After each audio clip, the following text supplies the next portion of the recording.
Hey everybody, how are you guys? Happy Friday. How's everybody doing? Hello, Rochelle and Uma and Valerie. Hello. And Layla, Lala, and Cheryl. Hi guys, how is everybody?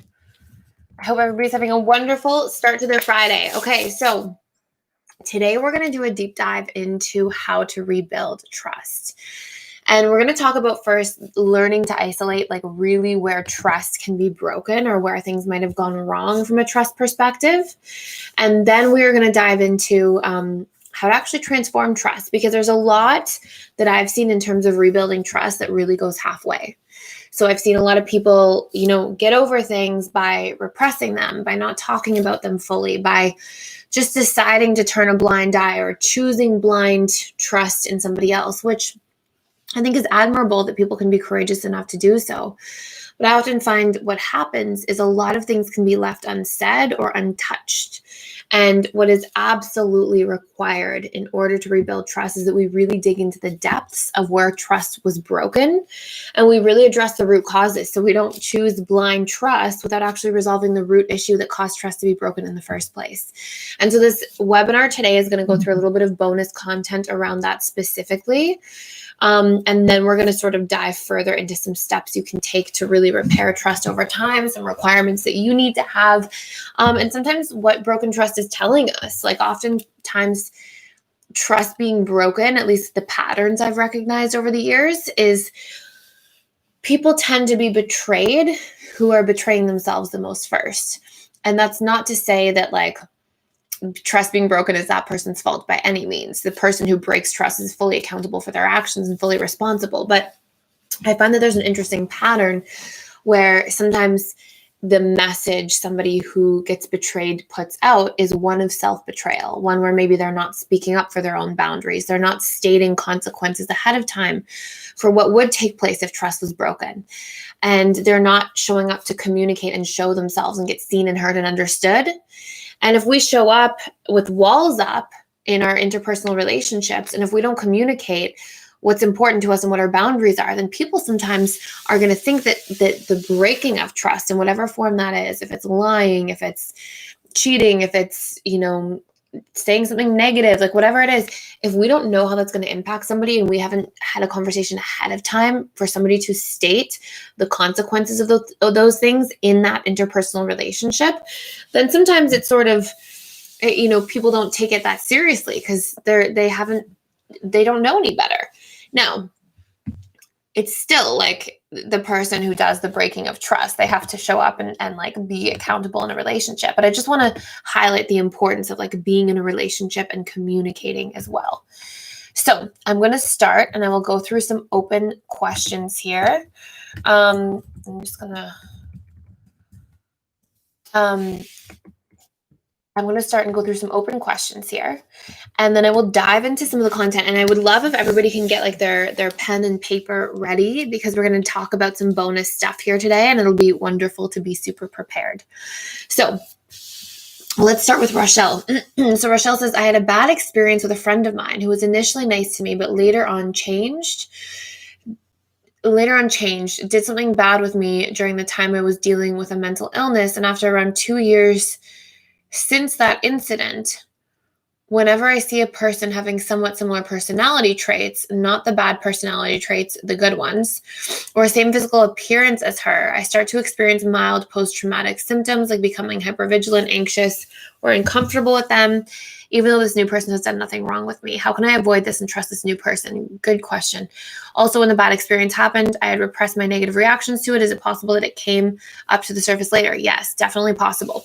So if anybody's experiencing this, where it's like trust is broken and then somebody reminds you of the person who broke your trust, and later on you see yourself experiencing like a response to those people, the reason for this is because your brain is an association making machine, and it's built and thrives on stored associations.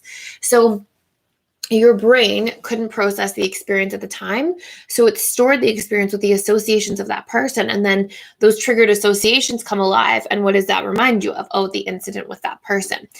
So whenever we're trying to resolve anything at the emotional level, we always have to put it into like words and get as specific as possible as to what it is. Okay, so what I want you to be able to do is sit down and I want you to ask, what specifically are those qualities or traits in that person? Because you've made negative associations to these supposedly good qualities in a person. So you want to start by like isolating that. Then you want to ask yourself, what's the meaning I give to the situation? Okay, what was the meaning I gave to that situation, or I give to the situation if it's a recurring thing with people in the present? So for example, it could be something like people who are really friendly like she was, can't be trusted, right? Like it's going to be those associations you've made around the time. And then we know consciously, like it doesn't make any sense to think friendly people can't be trusted, because there's going to be tons of friendly people that can be trusted. But your brain has wired those things together, right? It's been emotionally imprinted and those wires have crossed. So what you want to do is you then want to work to question, challenge those stories repetitively. And you also want to question the downsides of those good qualities that you've put on there. And then you want to look for the upsides of those good qualities and sort of equilibrate your stored associations to them. And you want to do so repetitively. Another thing you want to do is like when you're around that person or like somebody with similar traits and you see that like hypervigilance come up, you also want to be able to go into that and be like, okay, I'm safe. And why am I safe? How will this person not do what that person did to me? And look for reasons to counteract that original story. So what you're doing is you're not allowing that firing and wiring of those initial neural pathways that were imprinted because of the traumatic experience with your friend to stay alive and keep being fed, which then keeps that like need for protection and hypervigilance and all those painful symptoms alive. So you want to start with that. One other thing that you can do is you can do some processing work around it. So I'm going to do a full course about this. There's so many courses I want to put out, and I'm like, I never have enough time to do like 12 courses or something like that. So, but what you want to do is you want to get really clear about the actual process itself. So that experience, what happened to and what happened to you? What did you make it mean about you? What did you make it mean about other people? This is what you're carrying from that experience, right? And then you can go from there and you can ask yourself, okay, what did I need at the time? And then you have to start giving that to yourself now. And then you want to look at, and it's sort of a strange question, and it's not the easiest question when it's a painful experience, but you want to look for, how did I grow from that in a way? What did I learn from that experience? What did I let go of that wasn't supposed to be in my life or that wasn't serving me? And you want to kind of work on like seeing the full picture of that experience, because our mind likes to splice off when there's a traumatic event and like look at just one little piece of the pie. And it's always the worst case scenario piece of the pie. And it does that like as a form of self-protection. It's trying to be like, hey, watch out, this could happen again. But what happens instead is it imprints us with just that one piece of the pie. And then we're carrying these like worst case scenarios through our operating filter that we see and interact with the world through. So it's really important to do that checking in as well. Great question. So Uma says, how can you trust someone who's easily triggered? For example, extreme FA, borderline personality disorder. When triggered, it seems like they can't trust themselves or stick to boundaries. Even having a calm, gentle conversation with them about their triggers when they're not already triggered may even trigger them. They feel like they can't control the trust component. Is that the triggered person? Sorry, they feel like they can't control the trust component. Is that the triggered person may do destructive, mean, untrustworthy things when triggered? Yeah, okay. So I'm going to go into like a whole bunch. I'll start with some of the content because it's going to answer some of these questions in a moment. But a couple things in here, and you're going to see this as we go through this content together. Number one, we can't trust everybody. Like we can't actually, like if somebody's got a personality disorder, we can't trust them completely. So one of the first things we're going to do when we look at this stuff is we're going to first like figure out what trust is for us and where we can trust somebody and where we can't. We spend a lot of really wasted time as human beings being like, oh, I can't trust this person altogether. You might be able to trust this borderline person to empathize with you when they are in an okay space, you might trust them to like care to a certain degree. But what can we not trust them to? Well, we definitely can't trust them to regulate their emotions when they're triggered. And we definitely can't trust them to show up and participate in a two-way conversation if there's a potential for it to be triggering. So what we do instead when we get into dynamics like that, where we can't fully trust somebody because of literally just the truth, we define the parameters around which trust should apply. So we define like, okay, what can we trust? What does that look like? We get super clear about it.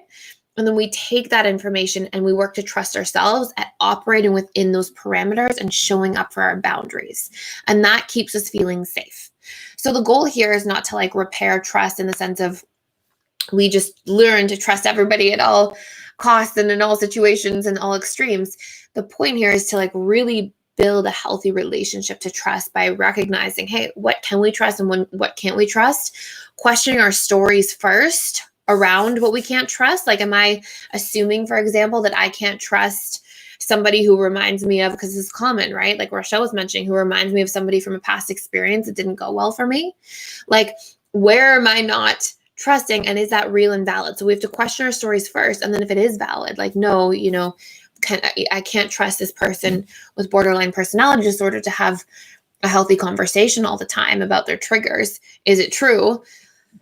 Well, maybe there's a chance that they could have a healthy conversation around their triggers, but evidence is showing me that like that's probably not going to be something that is likely to happen. So let me go in with my best intentions, but let me also recognize that these are the parameters around which I'm going to truly trust this individual.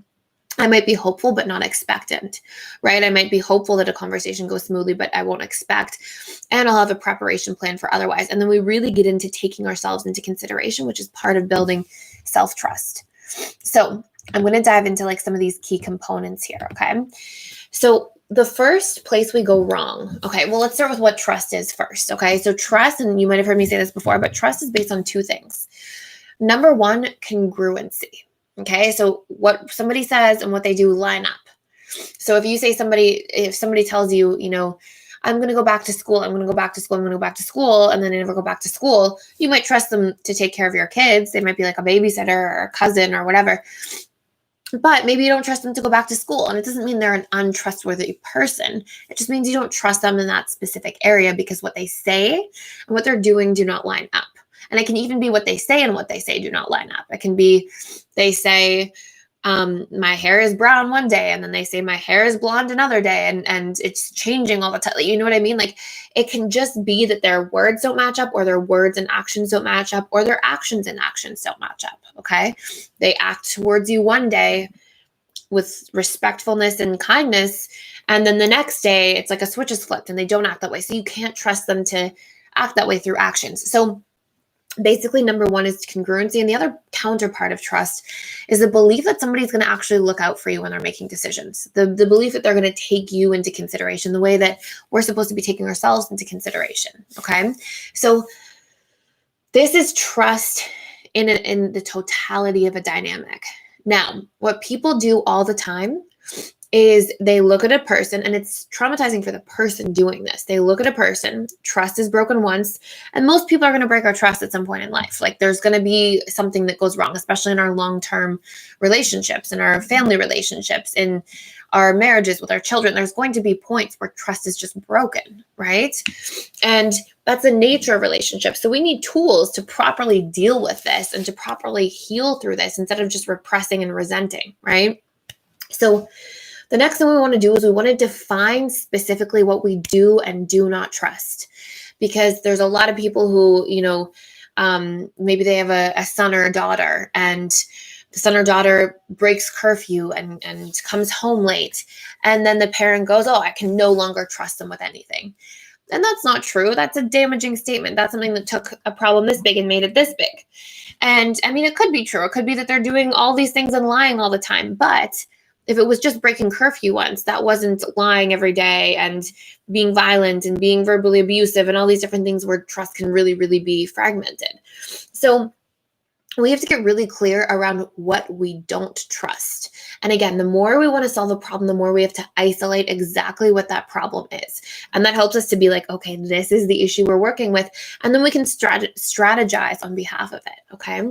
So we want to define with somebody else where trust is broken. Now, if you're sitting here in this webinar and you just feel like you're carrying trust wounds, I'm going to take you through a variation of these steps as well. Okay. So first, we're just going to go through some steps for like how to start the ball rolling for the way we want to look at trust with somebody who's broken it. Okay. And then we're going to go back through, and you can do both if you'd like. And they're just some steps. We're going to go back through and we're going to get clear about, okay, what can we do if we are just carrying trust wounds? Because maybe somebody broke our trust from the past, but maybe it's been 30, 40 years and we're still carrying those things. And it's not about anybody in particular anymore.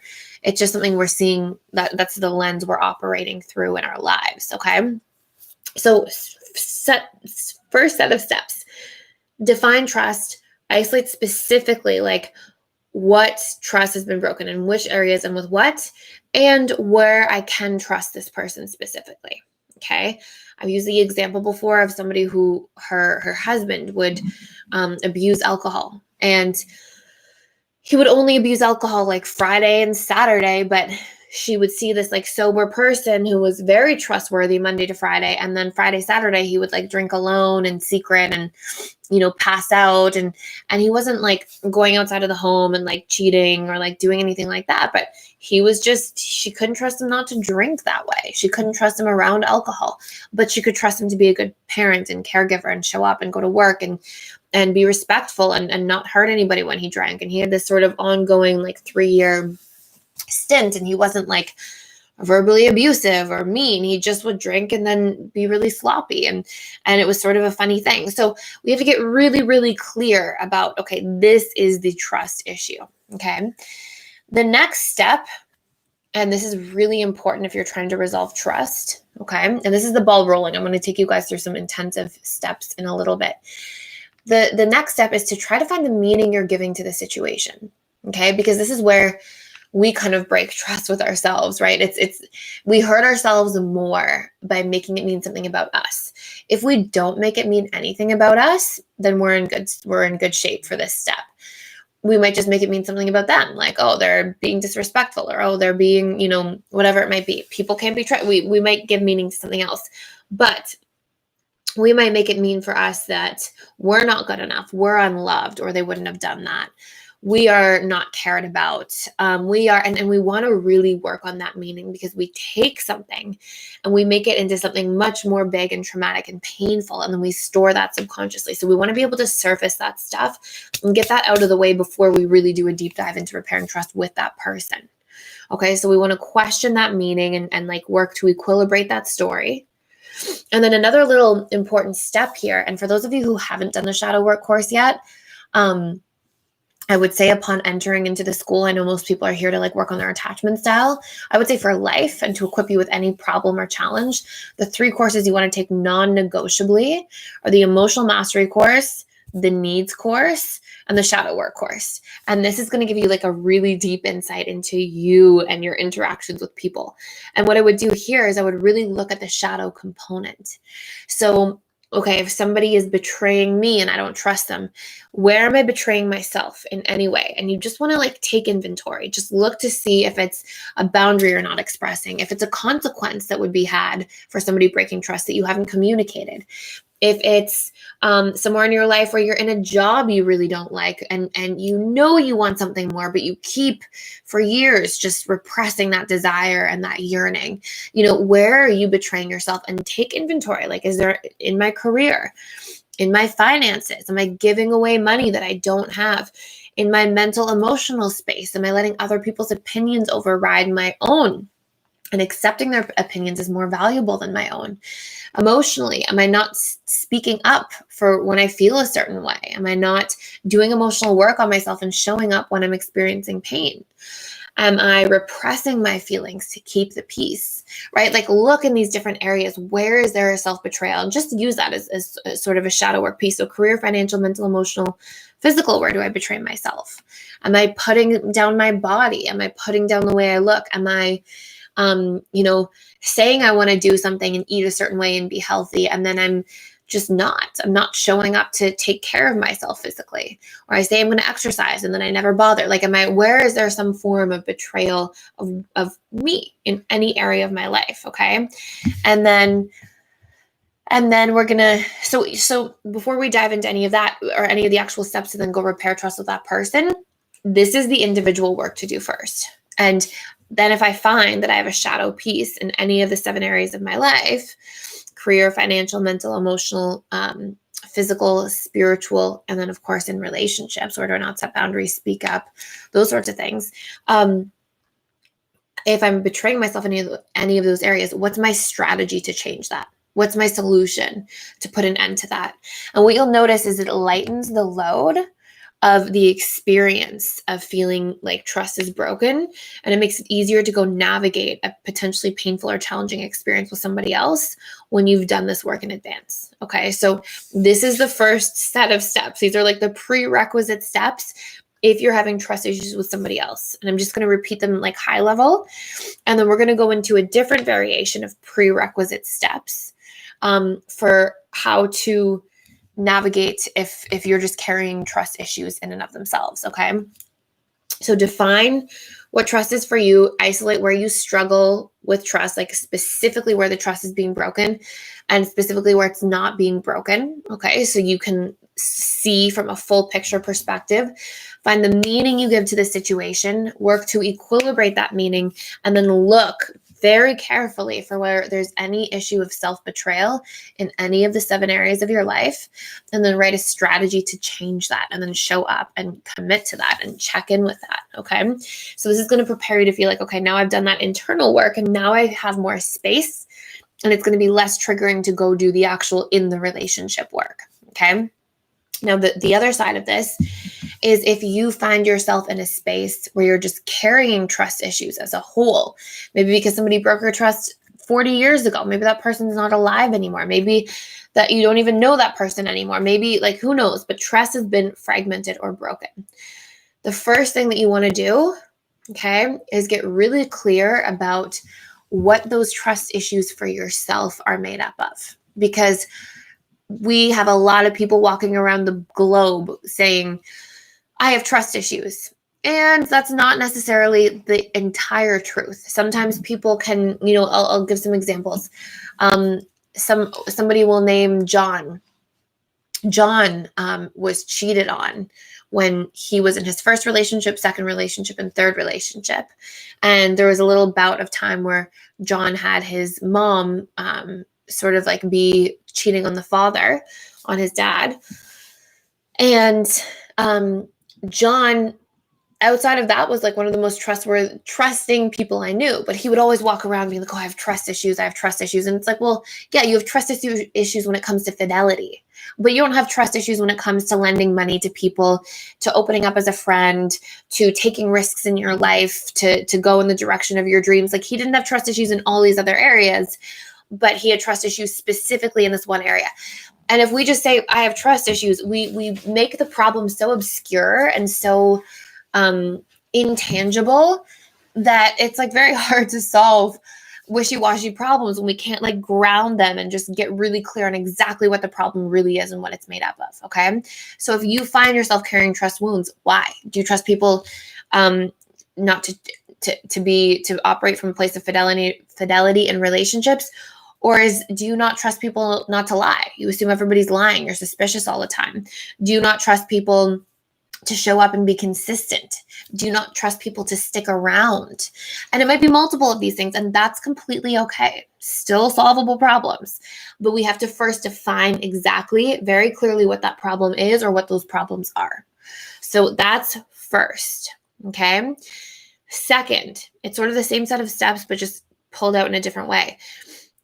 What do you make this mean about you? You want to clean up any meaning. If somebody hurt your trust a long time ago and you're carrying trust issues ever since, what we don't want to do is then make that mean that we're unworthy, because somebody did something to us in childhood or in early adulthood or 5 years ago or whatever it is. Because somebody did something to us, we make that mean that we're unlovable, we're unworthy, we're bad, we're not good enough, we're going to be abandoned by everybody. We don't want to have any ounce of that. That's an injustice in the relationship to ourselves.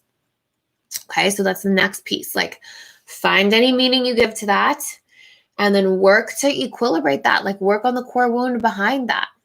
Okay. And then what you want to do next is you want to look for very clearly, what did I need to happen instead? Or what do I need from people when this trust wound is up?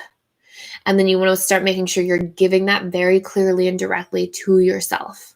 Okay. And you can still apply that last set of steps, which is like the shadow work component.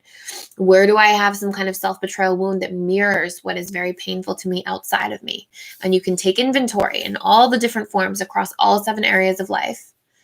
And then from there, you can go inwards and you can go, okay, so what are my strategies to repair this part of potentially broken trust I might be having in relationship to self first? Okay. Now, if you've done all of this and shown up for all of those steps, this is going to be the place from which you feel like, okay, I've cleaned up some of these prerequisites to then dive in and do the deeper work. Okay. So that's our starting point for now. I'm going to go into some questions and then we're going to do a deep dive in like what to actually do if a specific trust issue happens. So somebody lies to you about something important. I've seen lots of things over the years. People lie about how much debt they have and then they get married and take on the other person's debt. I've seen people who lie about the history of their past relationships. I've seen people lie about having kids and not having kids. And somebody finds out that their spouse of 4 years had previous children with somebody. Like, I've seen lots of things over the years. So we're going to go into like how to go into those specific situations and do the work around those things. Okay. So,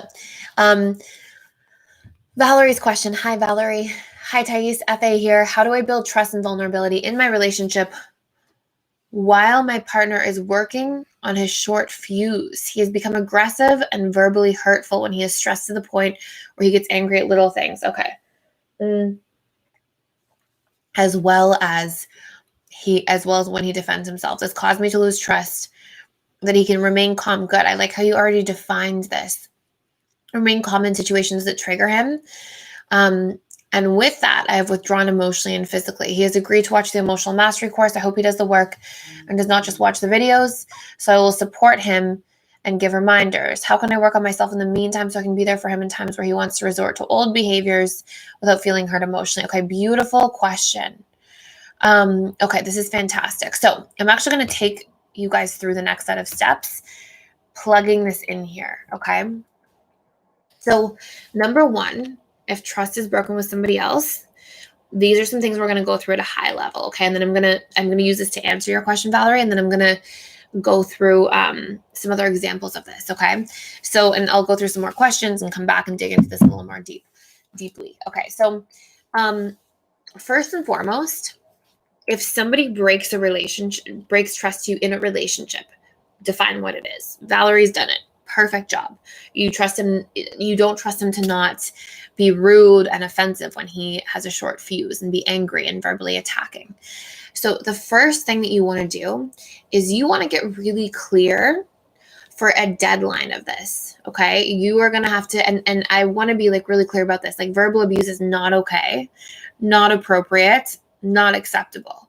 So if it's him just being rude and like offensive, maybe you set a different deadline than if he's like saying horrible words to you and being like excruciatingly painful in his language, right? It's going to be a different experience. I would say, like, if it's somebody who's being very verbally abusive, I would almost be taking like a lot more space and say, until I trust that you can speak to me in an appropriate way, I'm not going to see you in person, or I'm going to, something like that. Anyways, we'll get into this in a second. So get clear about a deadline. That's number 1. How long will I work on this? And that makes us accountable to leave a situation if it's not working. Okay. So, I don't want you to stress Valerie. Like, I'm not saying you have to leave the second if he's just being rude, but what I am saying is that, like, you need to be really clear about what's okay for you, because the act of not doing that is sort of this like open-ended situation where you're like, I'm just going to stay for however long. And the act of doing that without a deadline, without knowing what you're deserving and worthy of, without being able to say, no, this is no longer appropriate, things aren't changing, and it's time to go, is its own act of self-betrayal. Okay. So you want to start by putting a deadline. I'm going to put up with this I'm going to work on this for 6 weeks. I'm going to work on this for 6 months. It's going to depend completely on you, your willingness, the intensity of the situation or lack thereof, and the previous investment that you have in the relationship. Like, obviously, if it's a 2-month relationship, that's different than a 20-year relationship. So you want to pick a deadline accordingly. And it doesn't have to be, you don't have to know a deadline off the top of your head. You can take a day or two to really think about it and really consider, when you guys make this deadline, really consider, like, what will I feel like by that point? Okay. So if you decide, and some people are in 30-year marriages or 25-year marriages, and go, okay, I'm going to do a year. And it's like, okay, that's great, because it's a fairly fair commitment period of time relative to the length and investment somebody might have in a relationship. But at the same time, how will you feel in 7 months? Like, is the situation you're in just like exhausting you day after day? And like, how do you feel at a year's mark from now? Has that done any damage to you and your emotions and all those things? So like your emotional state. So it's really like feeling into that and getting clear about that and trying to imagine like what you would be feeling and experiencing during that course of the time that you're committing. The next big piece here is to define consequences and to share the consequence with that person. And we want to get really clear. A lot of people, when we try to define or share consequences, are like, oh, you're saying you're going to punish me, or oh, you're threatening me. We just get that out of the way right away. We share a consequence and we say, this is like, I really need this to change. This is really painful for me. This is really difficult.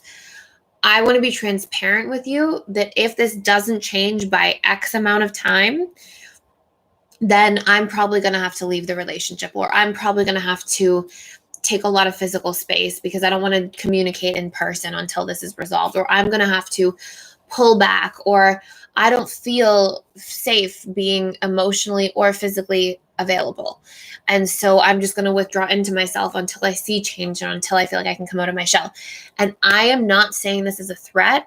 I'm saying this as a means of helping the relationship, because I want to be transparent about what's happening inside of me and what's going on in my internal reality and the ways through which I'll feel the need to protect myself, so that you can see the full picture of what's happening, so that I'm being honest and upfront with you, and you don't just see this happening and then feel hurt by it. Like, I'm letting you know in advance. And it really like gets this whole, you're threatening me, out of the way. And it's also another version of stating a boundary. It's another version of saying to somebody, look, these are the consequences for actions.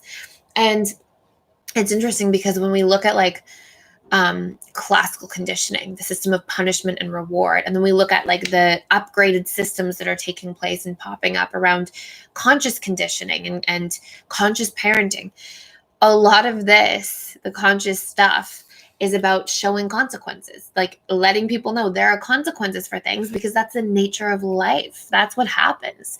And so by sharing those things vulnerably, explaining them to people, we give people a better operating system with all of the information from which to make their decisions. Okay. So this is really important. Now, our next big step in here is going to be about vulnerability. Okay. And this is about, part of rebuilding trust always requires vulnerability. Usually where trust is lacking, vulnerability is missing. And I want you guys to imagine this for a moment. I want you to imagine that somebody comes to you and they say, let's say it's your partner, and they say to you, hey, sometimes when I feel really insecure, I lie about how many friends I have, because I don't know, like I grew up and this is actually somebody I'm thinking of that I know.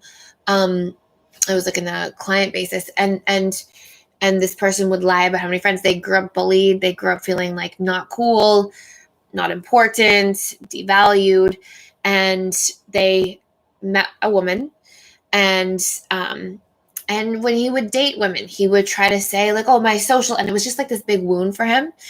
And he, in one of our sessions years ago, said, he said, I've lied to this woman about my friends, and now she wants to meet them. And I have like one friend that I talk to regularly, another person I see sometimes, like every few months. And I've said that I have like a social circle and all these things. So just imagine that this is the case, right? And let's say somebody says to you in advance, hey, when I feel really insecure, I was bullied growing up. I had some like really big wounds around friendships and feeling accepted and feeling like something wasn't wrong with me, or I wasn't defective for not having more friends. And it's a huge sore spot for me. And I notice sometimes in places where I'm meeting somebody new, I'm still insecure about that part of me. And so sometimes I exaggerate like how many friends I have, or sometimes I play things up or tell stories that are embellished. And it's something I'm working on, but I'm like really embarrassed about it. And I'm letting you know that in advance because it's something I want to share with you. If somebody comes to you and then at some point 2 weeks later you hear them embellish a story, that's going to be a very different experience in the way that you perceive and internalize it than if somebody comes up to you and says, hey, I have all these friends, and then you find out that they lied later. You're just going to be like, well, I can't trust them with anything. Why are they lying? What else did they lie about? What else is happening?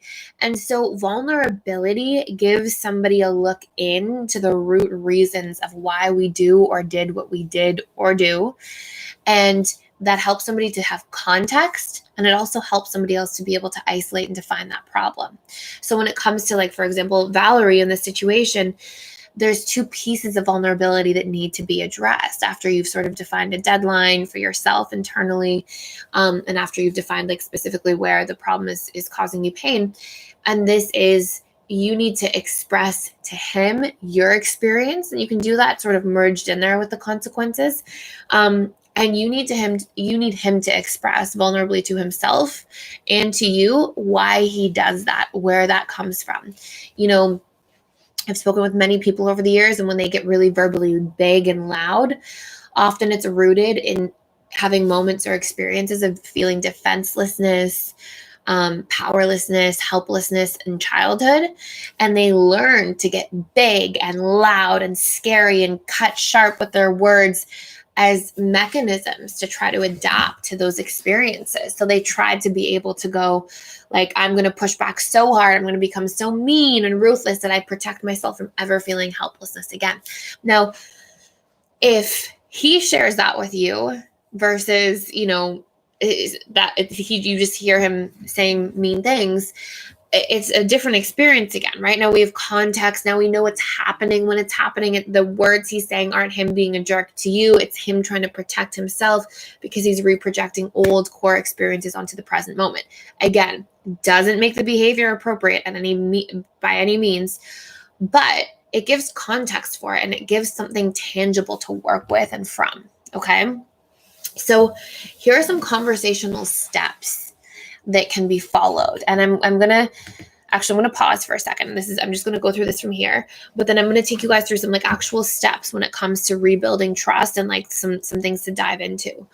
And they're going to be steps that are important for us as individuals to do the inner trust work, but also steps that are really important from the other perspective of like, how do we communicate through these things in the organism of a relationship? So let me see. Let me see. Okay, so Lala says, okay, so Lala says, hi, Thais. I asked this question on one of your videos and received some great insight from the community, but was wondering about your opinion. My ex-DA, or I thought he was DA, ended things when I was wanting more commitment and things had started fizzling. He told me he loved me, but never committed to me, and was in a situationship with me for 7 years, part of which was a committed relationship. The past 2 years have been very stressful in the relationship. And as an FA, I shut down to most intimacy as he could not commit to me.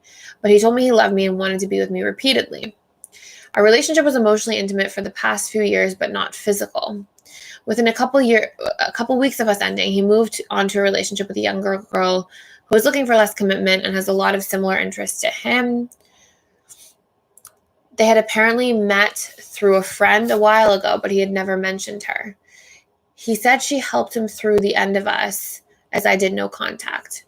I think he was emotionally cheating with her before we ended based on the speed at which he moved on. He emailed to tell me they were dating, and he said it feels right after 5 weeks of us being no contact. He showed all signs of being DA well with me in our 10-year friendship, 7-year relationship, situationship, but since has moved on so quickly to dating her, I'm wondering if he was ever DA at all, or he just wasn't that interested in me. I wasn't right for him. Is this something that can happen with DAs to avoid abandonment wounds? Yes. At the end of the relationship, yes. Well, we ended before. We never stopped talking like we did this time. I'm really struggling with how he can say he's dating her after 5 weeks and 7 years with us. He couldn't do the same. Yes. Okay. So, thanks for saying this is the last message after, so I don't go searching. Okay, so I think I've talked about this in a few other videos. 100%. It can be we've talked about rebounds in different relationship, different dismissive avoidant videos, or maybe webinars. I just know I've said this a bunch out loud before, just so you know, like context for it. And 100%. The only place I see dismissive avoidance rebounding very quickly is usually when they're avoiding a lot of pain. And it usually looks like this. They will feel pain. They don't feel good about the pain. They're afraid of feeling their own feelings, but the feelings are too big because there is too much care invested, especially after 7 years. Because dismissive avoidance really like comfort and they like security. They derive a lot of safety from long-term relationships and from having somebody there. And so not only will that 7-year situationship, 10-year friendship be an emotional loss, but it's also sort of like a safety loss.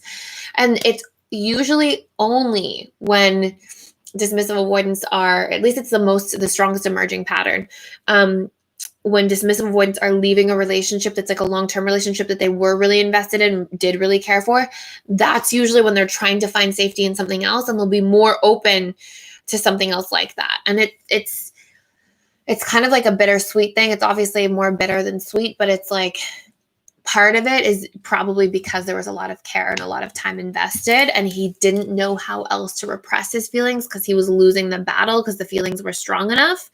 And so it was like, okay, I can't repress. I don't want to feel this stuff.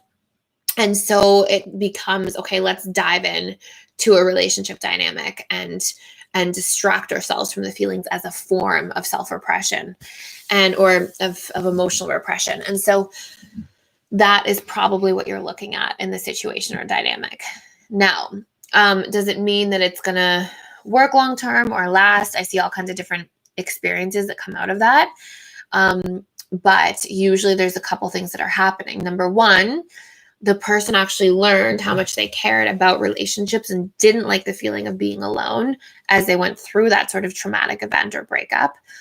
Number two, it's the first 5 weeks, right? So you might see that he seems open to it now, but you might also see that the same wounds likely repeat at least by the time the honeymoon phase is over in that relationship. Okay. And so then you're going to get back into this dynamic of this person repeating those same patterns and then still not wanting to commit and going through those same things and sort of being back and forth. And so definitely sounds like a dismissive avoidance. If somebody is not that interested, they're not going to stick around for 7 years. I can tell you that much. People have to have some kind of pretty profound investment in somebody to be able to stick around for 7 years. So I don't think it's a case of him just not being that interested. Not that interested type of dynamics and we're like, are they dismissive avoidant or just not that interested? Not that interested is usually like you never really make it past the dating phase. It's like you'll be dating, you'll have somebody there. If there's a commitment towards any sort of exclusivity, it doesn't last long, and usually the relationship has fully fractured by like a year and a half mark. If it's somebody who sticks something out for a long period of time, especially if they are dismissive avoidant, it is a sign of like some kind of care in that dynamic. So while that may be bittersweet to hear, your job is to work on you to set boundaries around what you feel is fair. Irrespective of if it's a coping mechanism or not, the behavior is not okay, right? It's easy to like it's easier to process it by having some justification or understanding for like what happened beneath the surface, but it doesn't make it okay that somebody left a 7-year relationship and started dating just a few weeks later, right? Like it doesn't make it like, oh, okay, good, forgive and try to work it out. It means definitely move on, definitely set boundaries, definitely stay no contact. But it's important for you to be able to have some recognition. It's not about you not being, there's no meaning behind it around you. It's probably some of the internal things that he's going through and experiencing. So the next question I have is, Cheryl, how can I trust in a future relationship? I feel like being secretive about their phone would be a deal breaker for me. Then that's okay.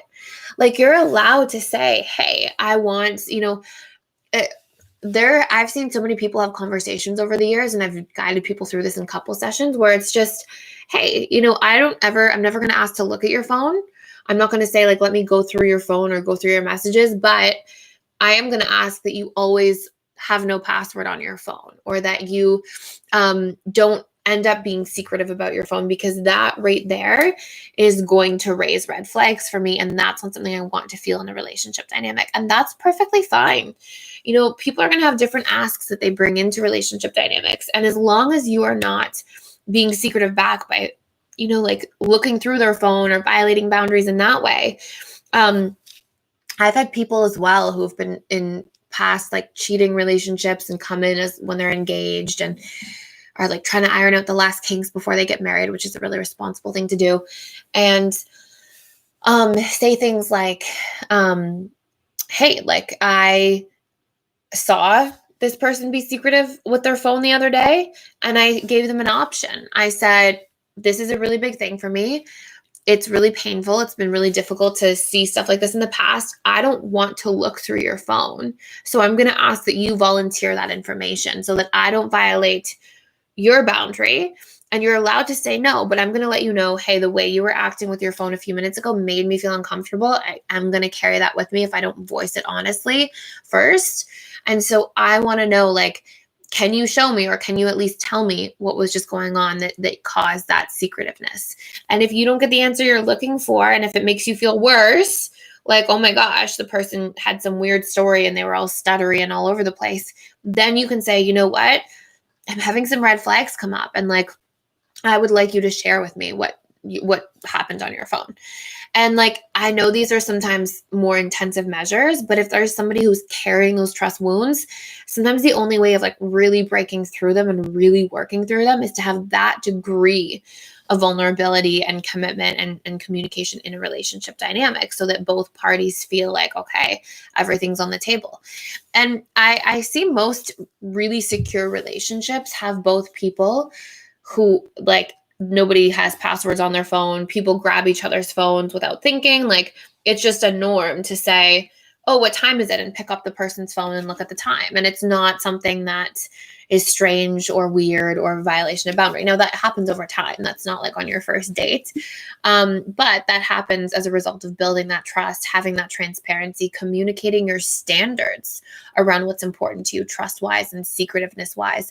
And if transparency is a really important need in relationships, then those are the intentions you want to walk into a relationship with. And those are the things that you want to be communicating consistently from the beginning, so people can understand where they're coming from and so that they can adapt. And so, especially if you're like a fearful avoidant overcoming trust wounds, you can say transparency is necessary for me in a relationship to feel safe, because I had some woundedness there in the past. And I don't need to be, and I want to hold myself to a standard where I'm not looking through anybody's stuff or wondering or worrying. And so what I would require is that open degree of communication, and then showing up for that if you feel like something goes awry. Like, hey, I noticed there was a lack of transparency 5 minutes ago. Can you tell me more about what just happened? There was a change in the pattern, and being able to open up that dialogue can be extremely beneficial. Do secure people cheat in relationships?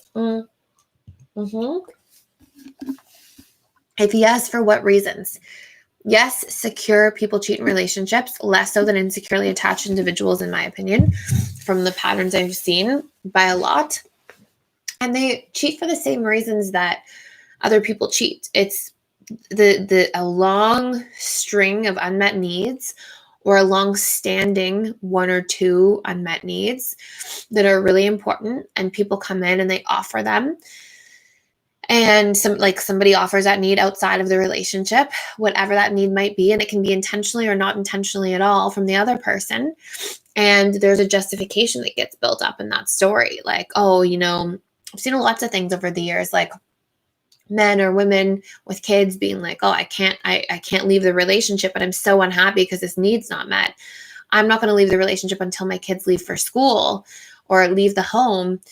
And look, this person's offering something here. And so I'm just going to go over there and take them up on that thing. It could be that they feel significant from the other person. It could be that they feel seen or heard or understood better. It could be that they feel valued or validated or cared for differently or wanted attractively, whatever it is. There's usually they usually fall within those sorts of categories.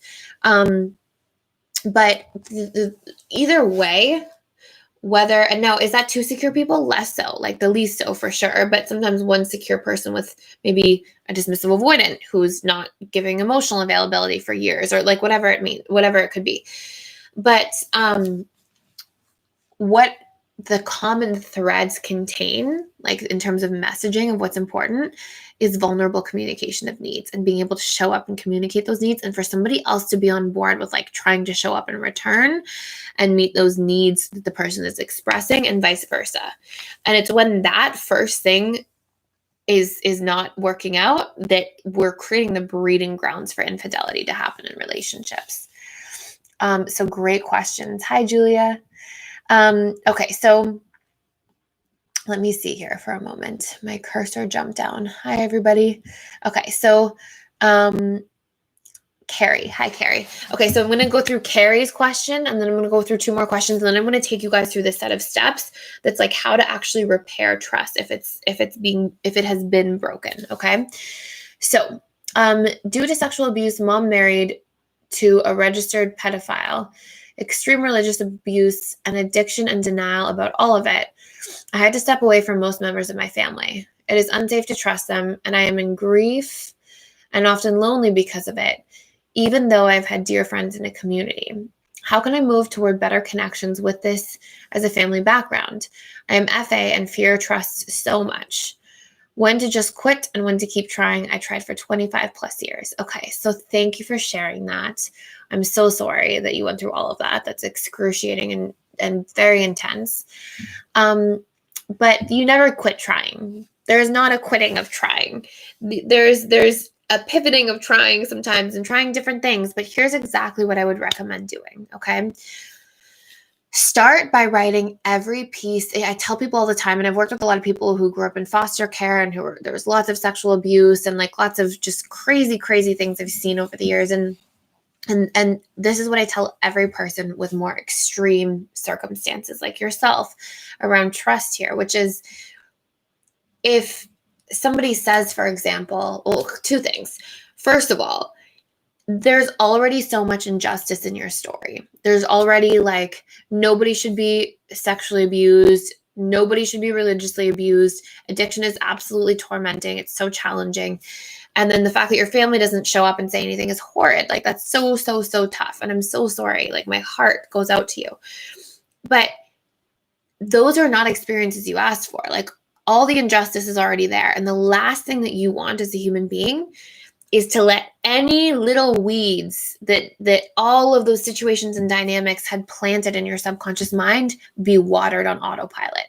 Like what we deserve if we go through trauma is to find every single weed that other people left in our mind and go in there and pluck it out. Like we are not going to leave anything from there because it's even more of an injustice than what already took place.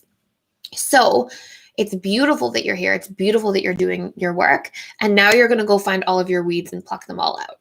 So what does that look like? Number one, it looks like dumping everything on paper. It might be a little bit emotional, but it's really powerful. Dump everything on paper. What are all those weeds? What did I make relationships mean? What did I mean sex mean? What did I make sex mean? What did I make men mean? What did I make what a family looks like mean? because of these experiences. And you need to write them all out.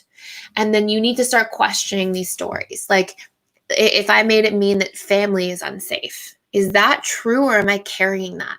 Is that real? Is that the truth?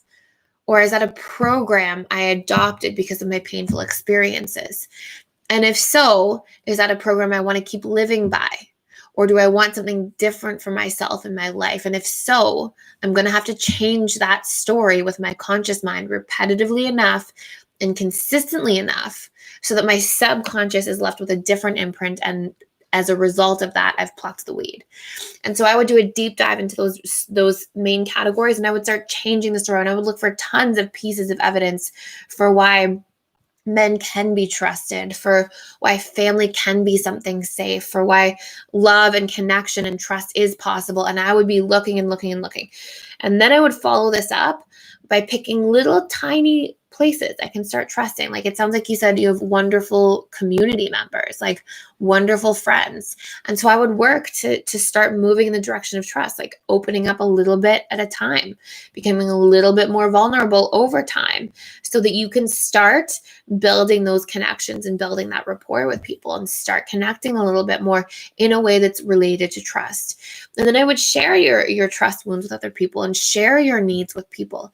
And I would absolutely, as one other piece of work to do, get super, super clear about any places I betray myself. Usually people who go through more trust trauma are also in an active habit of self-betrayal by not speaking up for their boundaries, by not speaking up for their needs, by not sharing, what they desire in specific areas. So without meaning to, and without it being any of your fault, because the mind tends to just keep repeating cycles at the subconscious level where something bad has happened. Because it's like, well, this cycle worked because we had like a life or death situation, but we survived. We want to make sure you go right into there and you start showing up differently in all these places so that you can keep rebuilding that relationship of trust to yourself. And so those are the places I would be operating from, and really get clear with starting with that internal work first. So great question. Okay. So, and thank you for sharing that. So how can you trust someone when their friends or influences are untrustworthy? Example, a guy who may be nice himself, but friends with toxic masculinity, cheaters. Even if he consciously intends to ignore what they say, probably their views are seeping into his subconscious mind. Adult men seem to have trouble making new friends as it is. Okay, so number one, notice how you made a story mean that because his friends are a certain way, that he's going to be influenced. I don't fully agree with that. I think if he was spending all of his eating, living, breathing time. And I think there is something to be said for if somebody's surrounding themselves with these sorts of people, toxic masculinity, cheaters, these sorts of things, you want to be a little more patient. You want to that's a red flag. It's a very small red flag. And it doesn't mean that the red flag equals this is who he is, but who people surround themselves with often are those people, right? They often share a lot of things in common.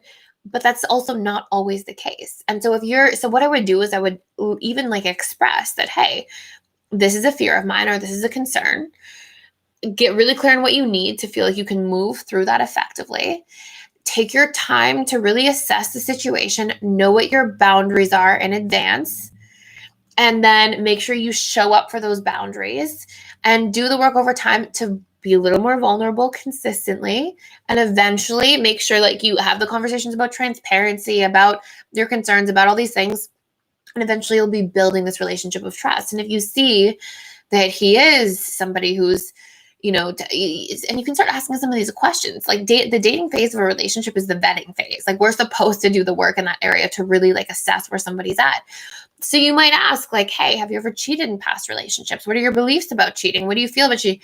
Maybe not on the second date, but maybe over time as you get to know this person, and maybe you wait to commit to him, or until you feel like you have the answers you need, until you feel like that trust is built out, and until you feel clear and certain that you can trust. And then maybe you also go in knowing if there is a violation of trust at some point, I know I can trust myself to set boundaries and walk away if I need to. And so it's really about like just taking your time with those dynamics and communicating those things, and stating your needs consistently so that you can see through that situation and make sure, that you're making the right decisions. And I would trust you to know, if he's like, oh, don't worry, don't listen to my friends, things like that. Like, obviously, he's quite aware, of some of the dynamics, but just make sure that you're communicating yourself. Okay. So, who has more trust issues in relationships, an AA an FA or DA? Definitely an FA. Because it's more pervasive. It's like the hypervigilance can span sort of everywhere. DAs can have trust issues as well, but it's specifically around vulnerability, opening up about their feelings. Like, those are the places they tend to, it's like if you define the trust, it's defined differently in different places. Okay, so I'm going to go into some of these questions here for a moment, and then I'm going to come back some of the points here for a moment, and then I'm going to come back into the questions. So if trust has been broken specifically, I'm losing my voice a little bit, so hold on for 1 second.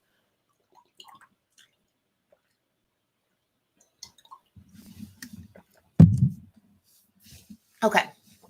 If my water looks yellow, it's because I like to put apple cider vinegar in it, and lemon juice. Okay, so like people are gonna think I'm drinking like yellow water with like little flecks in it. It's just apple cider vinegar. Okay, so conversation steps. Number 1, trust has been broken. We have to get clear about what caused trust to be broken.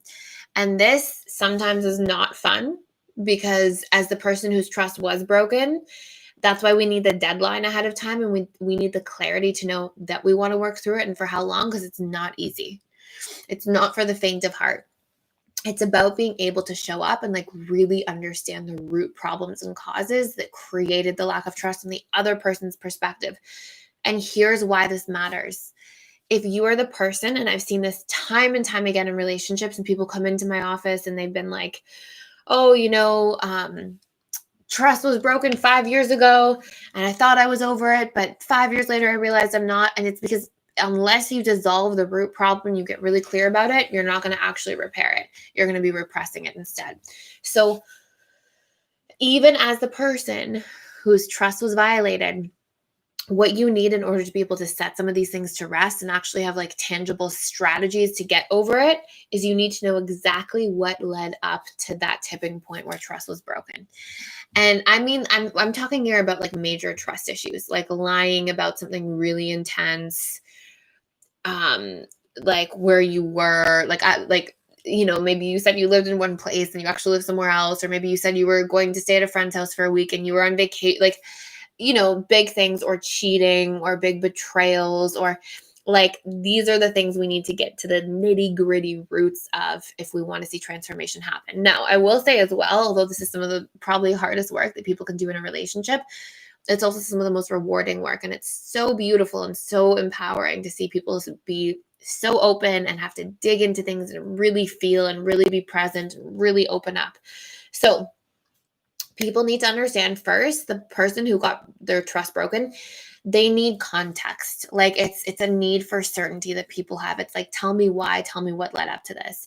And sometimes that person has to sit and hear from the other person things like, well, I didn't feel like you were interested in me for the last 2 years. I felt like you weren't valuing me in terms of like being present in conversations, or in terms of being physically intimate, or in terms of, I felt shut down all the time. I felt stonewalled. And so I felt that long enough, and somebody came along and they weren't being that. And it was like this hunger I had, this desire to like have that from somebody else. And this is what happened as a byproduct. So like sometimes that's so hard to hear as the person who just had their trust violated, but it gives context and it gives something to work with, and it made tangible solutions. Okay. So that conversation needs to be had.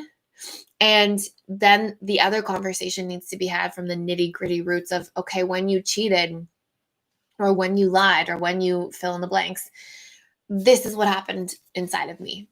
I felt small. I felt like, how could I ever look at you the same way again? I felt like I needed you to leave immediately. I felt like I'm never going to be interested in physical intimacy ever with you. I felt like, and those things need to be aired. And it's, again, like tough conversations. But the other person who did what they did to violate the commitments of a relationship also needs to hear the consequences of their actions, not the punishment. It's not somebody's going, and not a threat. It's not somebody going, I'm not going to talk to you. I'm going to do this to you. I'm going to do that to you. It's no, this was my internal experience in response to that. And now we know what we're working with. Okay. So these are the first steps. The second steps, although they're still difficult, they're quite profound. Being able to validate where somebody is coming from. So both individuals, both parties need to be able to say, for example, yeah, like this hurts me so much to hear, but I can see how when I violated the trust in our relationship, you would think that you can't look at me again. I can see how, if I were you in your position, wow, I can see how much hurt would be there. I can see how betrayed I would feel. I can see how small I would feel. And we need to be able to put ourselves in each other's positions and truly empathize and imagine what that experience is like. This is the first step of like starting to build out that bridge of connection. If these first sets of things are done only partially or avoided altogether, you're not having reparation of trust. It's just going to be repression of emotions, wanting to stay because you feel afraid to leave, settling, discounting yourself and what you actually desire. Like these things are non-negotiables and they need to be done properly and effectively. So these are those next steps. Following this, it needs to be, okay, how can we correct these root problems? So if you were feeling unwanted for 2 years, or if I was feeling like I can't look at you again, like what do we need? What are strategies? And then both people need to start having a little bit of a brainstorm together and need to be able to commit and say that they are willing to work towards resolution and define a deadline collectively. Like we're going to work really hard for 6 months. We're going to work really hard for 6 weeks, for 2 months, whatever it is. And unless we see the needle move, we're going to give up. And this gives people not this open-ended, yeah, I'll start in a few weeks to try to look at you again when I feel like I can bear it. It's like, no. If I'm going to make an effort, this is my time frame. This is what we're going to do. Otherwise, this pain or this challenge can't last forever. And there's some flexibility and wiggle room. So these are the next steps.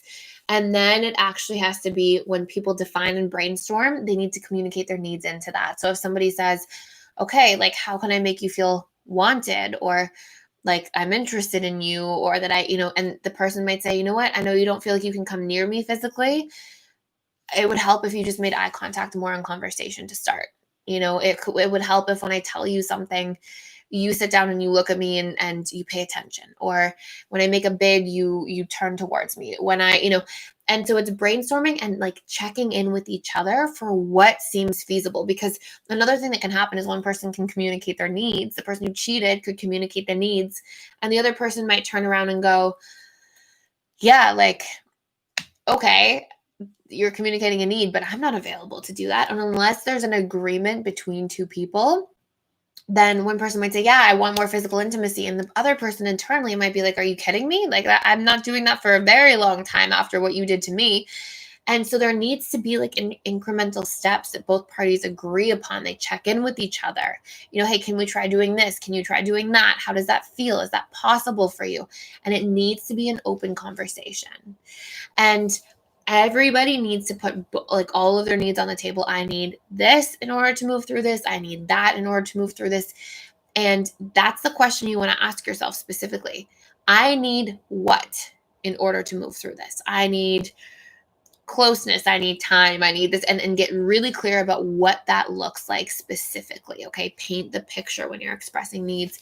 And then the next parts of this are like actively checking in and seeing those needs through and checking in with one another. Hey, do you feel like I'm seeing you? Do you feel like I'm participating in conversation? The things that were expressed, people need to ask each other that. And that's what I've often facilitated in couple sessions, is that check-in and hey, are you asking her if she feels seen?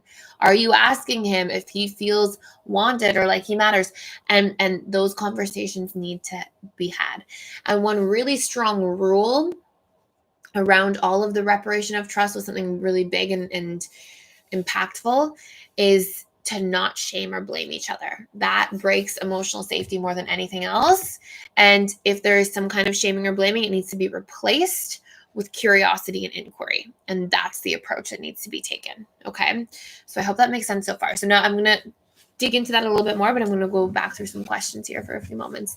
So Julia says, hi, Thais. My father sent me an email this week. First time I opened his contact in 5 years. Had to cut my entire family out of my life. It was so toxic. He wrote me a very sincere apology and was asking for forgiveness for he and my mom. He's also reading Christian books, trying to learn and understand. I would like to believe him, but he is a master manipulator, and I am sure it is coming from his fear and childhood. He has also been handicapped from polio since 12. I wrote back to him and thanked him for his apology and said I would reach out if and when I am ready. I want to put the anger and pain in the past for me, but I don't trust him. He apologized in the past and no behavior changes. Great topic today. Any other thoughts? Beautiful. So here's exactly what I would do. And it's like a bit of a heart-wrenching dynamic. Again, it's like I know there's so much emotion there and intensity, and it's not the easiest thing to go through. Here's what I would start with doing. I would get really clear about yourself and what you need, because I hear it in your what you typed really clearly. And I would go back to that with that vulnerability. So I would say something like, and you can follow up on this. Like, let's say I was responding for the first time as you, I would say, hey, like I could really feel the sincerity in your apology, and like that really meant a lot to me, and I really appreciate that. I know that a lot of those things that happened were rooted in fear, and maybe some of the challenges or traumas that you went through that I can't necessarily imagine what those are like. And at the same time, one of the biggest roadblocks for me right now is that there was an apology in the past and the behavior didn't change. And I'm terrified of letting my boundaries down and putting myself through that again. And so I'm curious to hear from your perspective, like how that behavior might change and what that would look like. And if I have some clarity around that, then maybe I can reconsider my boundaries in this situation. But I really need to know that first, because I'm unwilling to come back in and participate in the relationship dynamic if I don't think that the behavior is going to change. And if, because it sounds like he's trying to read books and things like that, and then you can assess, you can decide, like, if there's some valid points, then you could start really small, and you don't have to do this. Like, you're welcome to take as much time as you need. And it sounds like you might want to work through some of the anger first, I think you mentioned as well. So anger is always underneath is fear and hurt. Anger is usually a cover emotion for those things. So what you want to do as well is like go back into those things, and you're always going to see it's rooted in two things: stories that you told about that traumatic event or that set of traumatic events, what meaning you gave to yourself and to that person. You want to break through those stories, and until you've made like a good dent in there, I would keep more of a firm boundary. And if you're interested in rekindling the relationship, you could even share that. You could be like, you know what, I'm interested at some point in reconnecting. I'm concerned about the behavior not changing. And I also feel like there's still a lot of anger that I'm carrying, and I don't feel safe letting down my boundary further until I've worked through that, which I'm actively doing. But I don't want any pressure or any, I'm not giving any time frame from my end, because I don't know what that will be or how long it will take, something like that. And then I would work through those stories. I would work through the other part is the unmet needs. Make sure you're meeting those needs that you didn't get then. Make sure you're becoming exceptionally good with your boundaries and speaking up. And then maybe you feel really equipped, like, wow, I've done a lot of healing. I've let a lot of things go in my internal day-to-day life from the past. I know my boundaries. I feel good about communicating. And then maybe I re-enter, and I re-enter on very, very slow terms. And I look out for red flags. And if I see one, I tell the person, hey, we're working on trust. This is a red flag for me.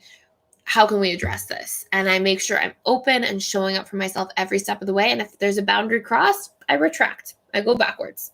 And I let that person know there's consequences for this stuff. Like, to move the relationship along, it has to be done in a really careful way for me. And I'm unwilling to participate in a relationship otherwise. This isn't a situation where I jump back in and see what happens. This is a situation where I'm testing and checking in a way that's healthy for me, not in a way where I'm like testing everybody in my life and setting up these like covert, hidden manipulative test. It's actually me like seeing and assessing, and I'm letting you know that that's transparent. And so if you can do all of that step by step, it's going to be really profound for you. So that's how I would go about it, to be honest. But again, like checking in with yourself every step of the way, your time frame, your timeline, where are you at? Have you let go of that anger? Have you resolved those core wounds? Have you started meeting your needs? Do you feel empowered with your boundaries? Do you feel armored going into that interaction so you're safe and protected? Great questions, you guys. Hello, Ruby. How are you? So happy to see you. Good morning, Audrey. Yes, there are ads at the very start of this video. Weird. Many times in a row for me. Sorry about that. I think it's because like our team has it set up so that the YouTube channel has ads. So I assume because this is being hosted on YouTube, that happens. But what I'll get them to do is the way they set it up, I'm like virtually certain you can uncheck that for when we do this. Thank you for telling me. Okay, so Dayawanti. Hello, how are you? Welcome to your own. It's not your first time here. It's your first time commenting. That's wonderful. First month member of PDS equally FA, AA, DA in percentage, dealing with possibly a DA. Yeah, you're probably like fearful of avoiding evenly distributed then with your AA and DA side, dealing with a DA. That's what I would imagine there. Yeah, I hope that helps. Dealing with a dismissive avoidance. So a lot of I would operate from like under the pretenses of assuming that you're an FA dealing with a dismissive avoidant and try to navigate from there. Hello, Tony. Hello, Rooting for Wisdom. Okay, so Rooting for Wisdom says, I wonder how one regains trust in a relationship when they have said they have a specific need, physical intimacy in a relationship, but the other person for over a decade has disregarded that need. So this is really important, right? When we can't regain trust from somebody else because we communicate, we show up, we do the work, we do it in a nice way. Okay, so I'll give you some steps here, but the overall theme here is if we can't regain trust from somebody else, then we work to regain trust in the relationship to ourselves by showing up for our boundaries and our needs. Okay, so in this case, specifically around physical intimacy, you've communicated this for a decade and the person has disregarded that need. You can go into it from a different perspective if you haven't done this already, but I would hope that after a decade, you've probably done some of this work and you're kind of getting to that end point. But you can go in and you can say, what do you need to be open to physical intimacy? Where does this come from? What is the avoidance? What are your fears? Like you can go into that vulnerability piece and dig that out and get really clear, and then turn around and then go into it further, right? And then try to assess and deal with those root problems. But if you're doing that, if the person's not showing up, if the needle's never moving and you're putting all this work in, then eventually you have to show up for yourself too and be like, if this is a need for me and this is something important, then maybe it's not fair in the relationship to myself to just disregard that completely. And that's like what I would really get clear on, and then show up for those boundaries in relationship to self too. Simba says hi to everybody. Okay, so Isha. Hi, Isha. How can one mentally prepare themselves to even want to start trusting a person again after they've betrayed them? Through exactly those steps and questions we covered. I'm sure you probably asked that before I went through the steps, but that's really the point. And we have to be able to check in with ourselves before doing any of that work and be like, does it feel good to do this? Like, I think for a lot of relationships and for a lot of circumstances, people will just say no, and that's perfectly appropriate. Like if somebody decides, let's say somebody's cheated or somebody's lied about something awful, like I can tell you right now personally that if I was dating somebody, let's say, who had a family and then didn't say anything, and then because I've seen this happen on like multiple occasions, and then they're like, oh, by the way, I have kids and I've dated you for a few years and didn't tell you, I would probably be like, okay, I'm not interested in working on this, because to me that's a huge trust violation. And that says, but I've seen people work through it and become happy and have lasting relationships after that. So you have to be able to check in for like you and how important this is to you, how much you're willing. Like this is going to be a and I say this right now as me today, but I don't know, 40 years is a long time from now, but let's say like 20 years from now, maybe I would feel differently. Maybe I would, but we're all very unique individual human beings with unique sets of programming. And so we have to be able to check in with ourselves and be like, okay, is this something that I want to put my time and energy into? So great questions. Let's see. Hi, Leah. I'm on the way to becoming the third in a heterosexual relationship that's opening up consensual non-monogamy. Our first 2 dates included the 3 of us. They were originally looking for a third threesome play, but I'm not interested in threesome play with other women. Because we hit it off, the woman said it was fine for the man and I to just date solo. He and I also text frequently, sex explicitly, and share emotionally. He and I are starting to develop strong feelings for each other, and I think the quick intensity of feelings between him and me caught her off guard. She's DA, he's secure, and I'm FA. She's DA, he's secure, I'm FA. The connection escalated before the 2 of them, and the 3 of us talked extensively through boundaries, violations, and the woman, after learning about our date activities, felt hurt. The 2 of them are taking 2 weeks to talk with their therapist about the situation before circling back with me.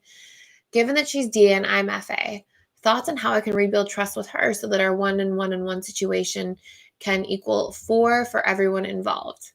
Okay, cool. Thank you for sharing this.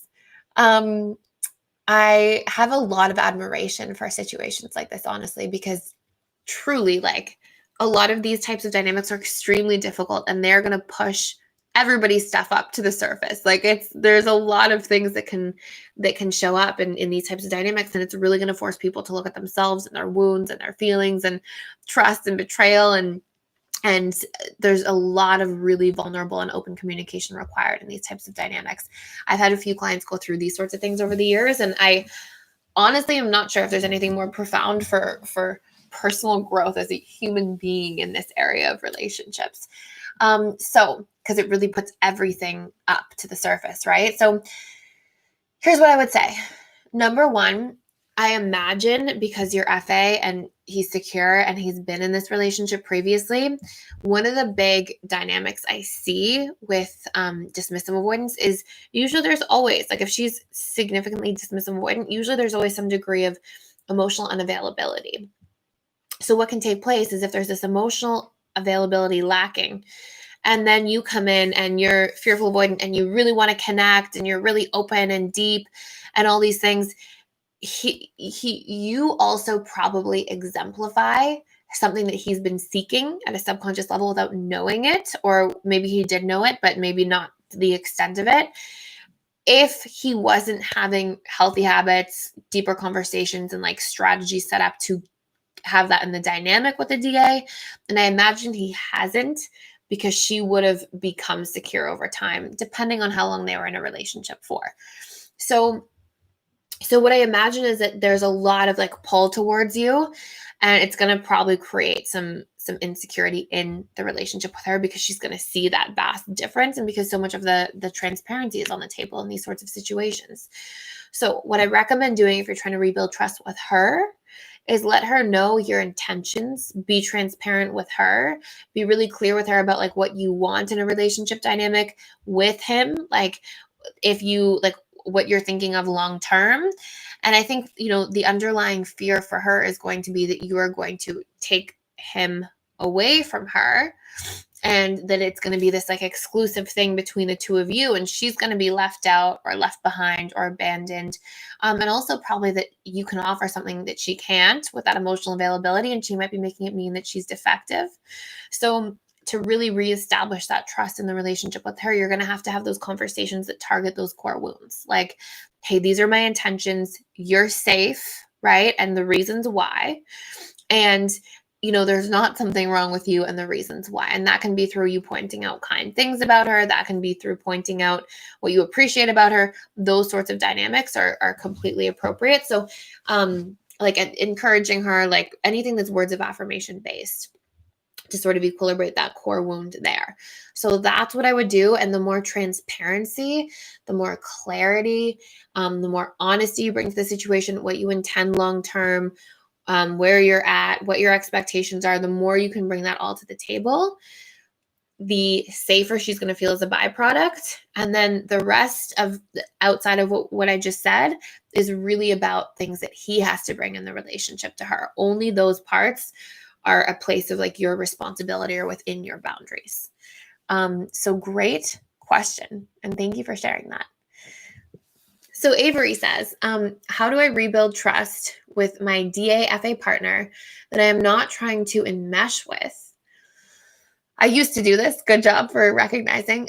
While still being emotionally available. I was FA and very scared to be emotionally vulnerable with him before. My question is how to help rebuild his trust while balancing showing up and relating to him. Also, any tips on how not to enmesh? Okay, so how to rebuild his trust while balancing and showing up. Okay, great. This is exactly what I would do. Number one, if you're trying to rebuild trust that you feel like you might have broken, which somebody I think goes through at some point in every relationship in their life, like it's a fairly normal thing to experience at least once being on that reparation side. What you want to do is isolate the problem and get really vulnerable again with why the problem existed. People want context. They want the root cause of why this occurred, what led up to it, and it gives them something to work with, and it gives a certain degree of certainty, which is one of the biggest and scariest things about trust being broken in the first place. So you kind of equilibrate that for somebody. So share what led up to it, where it was coming from. Share some intentional things that you're going to do as a result. So for example, here are some strategies to not allow that to happen again from my end. Here's what I would need from you. And then can you ask him a whole bunch about what he needs, what his like expectations are or needs are to be able to heal through this. And then how to not enmesh is for you to be able to hear those things out, listen, and take yourself into consideration before you agree to anything. It's about like, if he says, you broke my trust, so I need you to call me every day 4 times a day. And maybe that's overwhelming for you. Maybe you're like, geez, 4 times a day. Enmeshing would be going, okay, I'll do anything, right? Like just not even considering how that impacts your life. Not enmeshing would be having that clear transparency of communication, but being able to pause and sit with yourself and go, how does that feel for me? Is that an appropriate ask? If it's not, can I compromise? Maybe I say, you know what, 4 times a day is a lot for me. I would prefer to do once a day, but because of the situation, I feel like I can compromise it twice a day. I can't go beyond that. And if I do commit to that, and if I try to commit to 4 times a day, I'm just gonna it's gonna cause more problems because I don't see myself being able to show up for that, and I'm just being honest. And so like that's the dynamic you want to be operating from, and sort of going through those big steps we flushed out earlier, but just from the perspective of really taking yourself into consideration as you make decisions and commitments. And that's the opposite of enmeshing. So great questions. So, how do you now? Okay, so let's see. Hi, Scott. Hi, Christopher. How do you navigate when a person doesn't take you into consideration when making decisions about you both? Is that worth trusting? Sometimes people just are not programmed to do that, especially people with more of an avoidant side, usually just dismissive avoidance. So you start showing up and communicating, hey, I need to be taken into consideration here. Sometimes it's small things. Like I've seen a lot of people have a lack of consideration when like a partner goes to the store and forgets to ask them what they want, or is driving to pick them up and picked up a tea but didn't give their part, like it can be like the lack of consideration there. That's about, can you see your needs through consistently? Can you set a deadline? And can you see if the needle moves? Okay, so it's like, can I get really clear? Can I set a deadline about like how long I'm going to put up with not being taken into consideration? When I'm not, can I say, hey, I would have really appreciated if you offered me a tea since you just grabbed yourself one. Hey, when you go to the store and you grab something, ask me if I need anything as well. Like I'm happy to pay for it, but can you please ask me as well? Oh, by the way, you just went to the store, you forgot again. Can we please try to remember that? Next time I'll remind you. And it can be like the act of seeing your needs through consistently over time. And then if the needle still doesn't move after your deadline has been decided internally in advance, that's when you can sort of look at it from a different perspective. So that's what it's worth trusting depending on what the consideration is, if you see the needle moving and if you give it a period of time from which you're going to work on it from. Hello, Jeanette. Temmie Taupe, hello. Can I repeat the courses? Yeah. Emotional mastery and belief reprogramming. Oh, personal needs and shadow work. Thank you so much, Tony. I appreciate you. So Linda says, Thais Gibson, wondering about how to handle gossip, specifically someone gossiping to you about someone else, as well as someone gossiping about you.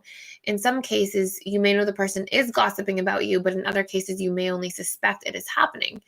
How to deal with this, given it may be difficult to know what is true, given that a person has little control over what others say or may not say about them, and finally, the concern that this may involve several other people. Beautiful question. So here's what I would say.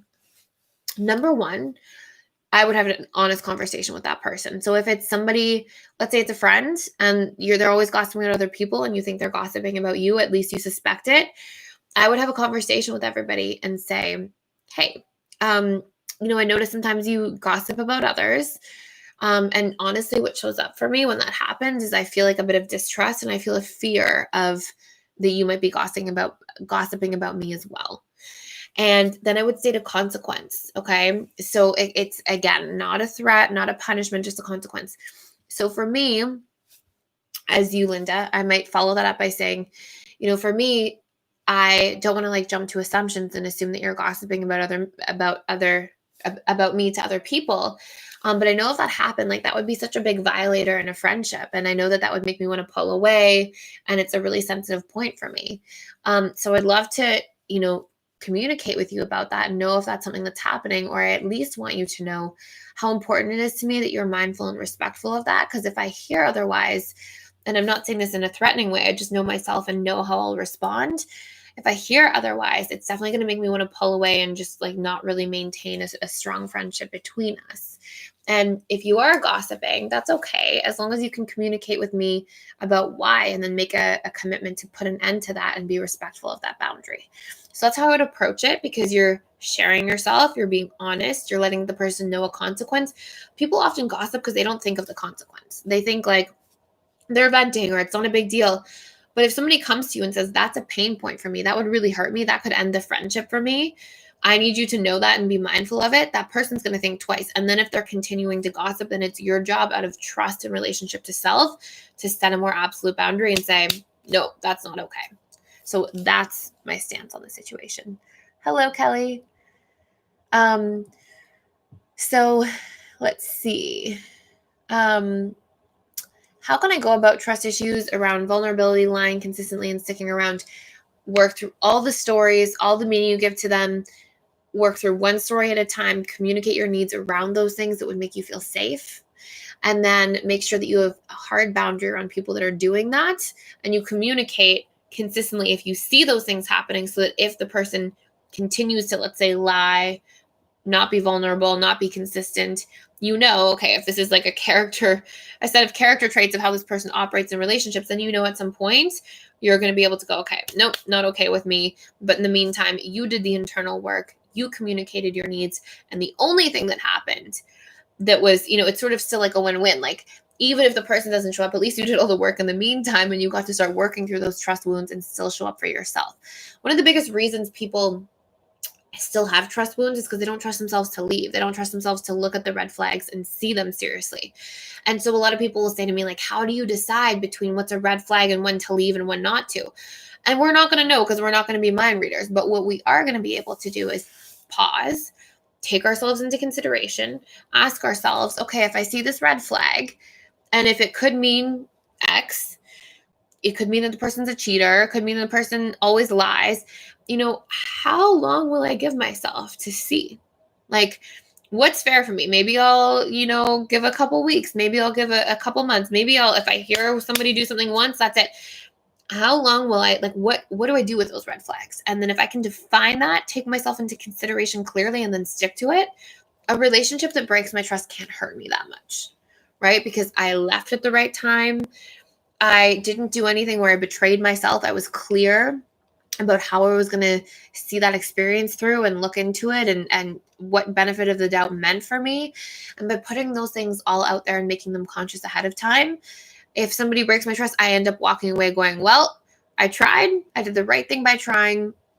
According to my deadline, things didn't change. So now I know 100% it's time to walk away, and I'm showing up for myself, and I feel good about that. And so that's the space we want to be operating from. So, hello, Diana. How do I build trust with the son of the man I'm dating, who is 15, and did not want his parents to get divorced? Okay, so number one, go slowly. Don't rush into it.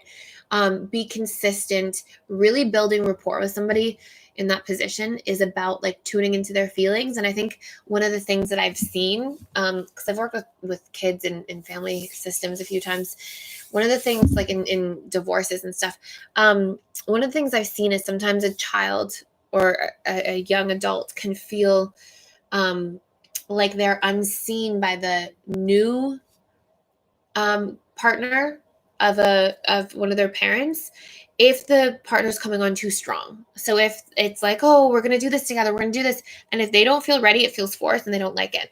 One of the best things you're going to do is actually like mirror where they're at. So always be kind, always ask questions, always try to make that young individual feel seen and heard and cared for, and always be respectful, but try to feel out where they're at. And if you feel him starting to like open up a little bit and like be a little warmer, great, move with that momentum.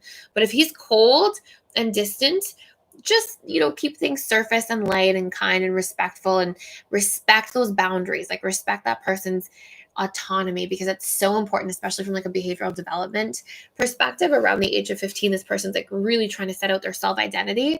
So by respecting that, but also checking in and trying to notice things and maybe paying a compliment every so often so the person feels seen, that's going to build rapport slowly over time. And that's actually going to be the best way to build the right foundation and get off on the right foot.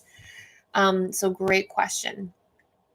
Okay, so Amber says, okay, I'm going to answer 2 more questions and I'm going to have to run. My partner is DA, who has repressed his emotions, desires, and personality for years. I've just learned about this sorry, my dog is saying hi again. Simba, be quiet.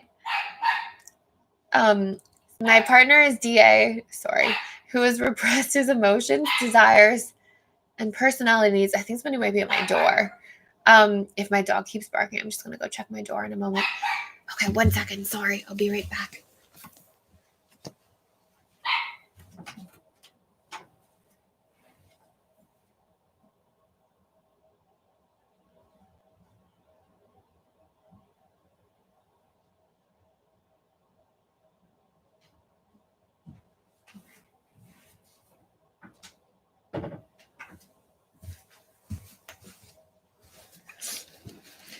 Okay. Hi, guys. Sorry, my dog will literally bark until somebody goes to the door. And it's just me home right now. Okay, so my partner is DA, who's repressed his emotions, desires, and personality for years. I've just learned about this in the wake of an affair. How do I define where the trust has been broken? When the little white lies were so pervasive, he is working on himself and trying to bring his full self to the relationship, but I have no way of knowing. Rebuilding trust has been an exhausting experience for me. How do I do this work without becoming totally empty? Yeah. Number one, like as you're going through this, make sure you have self-care habits for yourself first. Like, what do you need to feel good on your own, independent from that relationship? And by getting clear about that, on a side note, it will also help to make sure that you're like strengthening your self-identity, so that if you don't feel that the trust is repairable at some point, it won't feel that hard to walk away. Versus if you invest your whole being into repairing trust, instead of having like boundaries in your own life and breaks from thinking about it and feeling about it, and even talking about it to other people. Like if you, and you may or may not be that way, but I see a lot of people too, like they re-talk about these things with their friends over and over. And it's sort of like you keep investing your identity and like pigeonholing your whole identity into the reparation of the relationship. And then it makes it harder to leave because you feel so identified with that, like that consumes you. So what's really important to do is make sure you have like really good habits in the 7 areas of your life. You have like hobbies you're taking up. You have, being outside in nature or playing sports or doing activities or going on hikes, friendships that you're seeing regularly, like really fulfilling all these other areas over here and enriching your life there. And then in the relationship, it is about making sure you have a deadline. How long will I do this for? And then as a result, defining that, okay, these are the steps I'm going to be doing. And it's really going back to those original steps we talked about, which is like getting to the root, understanding the reason for that person, understanding like the root causes, having strategies together, making sure that that person hears and sees and validates your experience, understands where you're coming from, knows the consequences of if this happens again. And then from there, like checking in, strategizing, building. And if you don't see the needle moving and you don't feel rewarded and fulfilled in that relationship within a framework of time that really fits your deadline, then it's time to go, right? And then okay, it's time to walk away. I did that work. And just make sure too that, if the person is showing up, you're validating it and you're positively reinforcing it, but that you're also not putting yourself, like, a relationship is supposed to make you feel good. So if you go through this and you're not feeling good at the end of the day, and you're not walking, going home at the end of the night, or waking up in the morning feeling like empowered and rewarded from this relationship, or you're not seeing the future of that happening, then keep that in mind too, because that's ultimately the purpose of relationships. Are here to empower us, help us grow, expand, feel good, all those different things. Okay. So the last question I'm going to go through today is Justina. Hello, Justina. Hi, Thais. My boyfriend, SADA, told me a long time ago he sometimes tells people what they want to hear because it often causes arguments. Yeah. It's the conflict avoidant part of the dismissive. How can I approach it to let him know he can be completely honest with me? I like to know the real him and his real thoughts. Would he even be able to become completely honest with me but keep his way with others? Yeah. So I think that, you're welcome, Lala. So here's what I would say. I would say, have the conversation and say, hey, do you remember one time you told me that sometimes you try to avoid conflict and you do that by telling people what they want to hear? I noticed while that happened that this sort of fear came up in me, and I really value honesty and transparency in a relationship. And I really want you to know that even though I see where you're coming from, where like it can be not good to tell somebody what they don't want to hear, I see it as like a barrier to connection. And I really want us to be like real and genuine and bring transparency to the table. And I think that really strengthens and builds deep roots in a relationship. And so if there's ever something that you think I don't want to hear and you avoid telling me, would you be open to considering trying to bring that level of communication to the table? And in return, if you can preface it and say, hey, I'm afraid this could cause a conflict, but this is the truth, I will commit to making sure it doesn't cause a conflict from my end, and really trying to hear you out and really trying to listen and take in that criticism or take in that, piece of feedback. And that way we can build and become stronger because of it. And I really want to see you, and I respect your opinions, and I want you to share them with me. And so if you just say it like that, and you maybe short form that a little bit, but if you really just communicate your why and that it won't cause conflict and why it matters, and then you can follow it up with something kind of validating and reassuring, chances are that he'll come back around and show up with you in that way. So that is it for today. Thank you guys so much. Which attachment style produces non-confrontational males most often? Male dismissive avoidance. And does 2 prior broken engagements in the past impact that analysis? Yes, especially if it's dismissive avoidant. They'll tend to be really closed down and a lot more slow moving. It sort of like reinforces a big core wound that something's wrong with them. I've seen dynamics like this. I'm going to answer one quick question from Tanika here too. My boyfriend of 3 years is feeling depressed and wanting space for a month. He struggles to express his emotions, just not sure how to handle the situation. I'm struggling as a fearful avoidant. Make a set of rules that you need for the month. Make a set of like, hey, this is really hard for me. I respect you. I understand. I know where you're coming from. You really want that space. You're going through something. I can validate that, but it's hard for me too. And to make it better for me, here are the things that I need. And make sure you communicate your needs for how you can respect that month of space, but what you need from him as a result of that. Okay. And then make sure that if you communicate the needs and the person doesn't show up and meet them, that you give yourself permission to walk away if something isn't working from your end. Okay.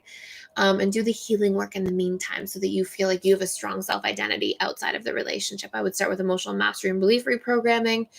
Then I would do the personality needs shadow work. And then I would do the fearful avoidant course. And I would start with the advanced one if you're familiar with a lot of the stuff on the YouTube channel. So, okay, I I'm super going to have to run because I have to be on a call in 1 minute. But I just wanted to say thank you guys so much.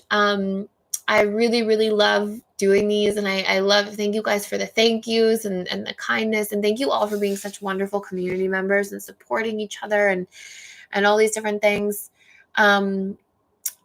Yes, this is true, FRAP. We're going to be doing this. It's in the works right now. So we're just in the process of like getting all the feedback and info and trying to make sure we develop a system for it that works well. So that is exciting as well. Anyways, thank you all so much. Have an amazing rest of your Friday. I will see you guys tomorrow for our little double webinar at 2 and 3:30 p.m. Eastern. And I hope you have a wonderful rest of your day. Bye, guys. Thank you so much. Bye. Bye. Bye. Thank you.